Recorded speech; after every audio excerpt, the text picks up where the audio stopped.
আফগানিস্তানের বিভিন্ন অংশ দখল করার মাঝে তালেবানরা বলে দেশে সাহায্য প্রদানের জন্য এবং পুনর্নির্মাণ জারি রাখার জন্য তারা ভারতকে স্বাগত জানাবে।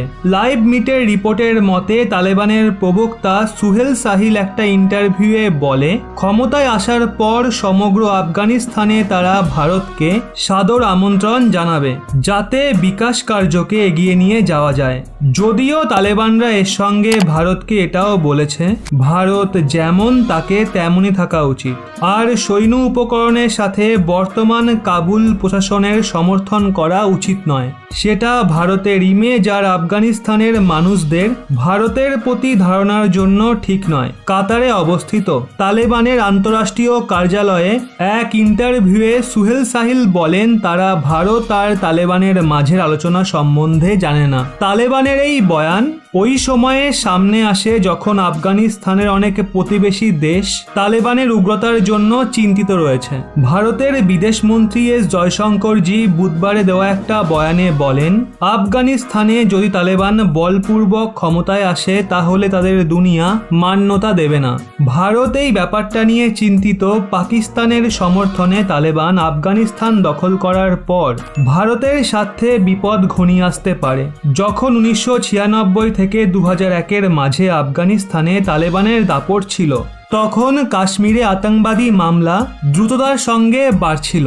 নিউ দিল্লি কাবুলে এক এমন সরকার চাইছে যা কাশ্মীরকে নিশানা করা পাকিস্তানের জঙ্গিদের সমর্থন করবে না। ভারত আফগানিস্তানকে আর্থিকভাবে আত্মনির্ভর করার জন্য চাবাহার বন্দরগাঁওয়ের বিকাশ ঘটাচ্ছে। পাকিস্তানের জঙ্গিদের সাথে মোকাবিলা করার ক্ষেত্রে আফগানিস্তান ভারতের জন্য অত্যন্ত গুরুত্বপূর্ণ। কাবুলে বর্তমান সরকারের সাথে ক্ষমতা অংশীদারিত্বকে নিয়ে সমঝোতার প্রশ্নে সুহেল সাহিল বলেন দোহাতে আমাদের নেগোসিয়েশন টিম কাবুলের বার্তা প্রদানকারী টিমের সাথে নিয়মিত বৈঠক করছে। দুপক্ষই সংযুক্ত এজেন্ডা নিয়ে চর্চা করে। সুহেল সাহিলেও বলেন তালেবানের লক্ষ্য আফগানিস্তান থেকে বিদেশিদের সরানো আর ইসলামিক সরকারকে প্রতিষ্ঠা করা।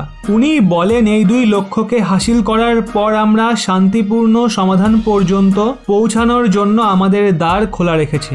সবকিছু সমাধান করার জন্য আমরা আমাদের সৈন্যবল প্রয়োগ করব, কিন্তু যখন সমাধান হয়ে যাবে তখন আর যুদ্ধের প্রয়োজন পড়বে না।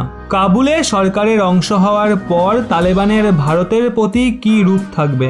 সুহেল সাহিল বলেন তালেবান ক্ষমতায় আসার পর বিকাশ অংশীদার আফগানিস্তানে কাজ করা জারি রাখতে পারে আর বিদেশি দূতাবাসও শান্তিতে থাকতে পারবে। এক্ষেত্রে আপনার কি মনে হয় আফগানিস্তানের সরকার হিসেবে ভারতের কাকে গ্রহণ করা উচিত, তালেবান নাকি কাবুলের বর্তমান সরকার? আপনার রায় অবশ্যই নিচে কমেন্টে জানান।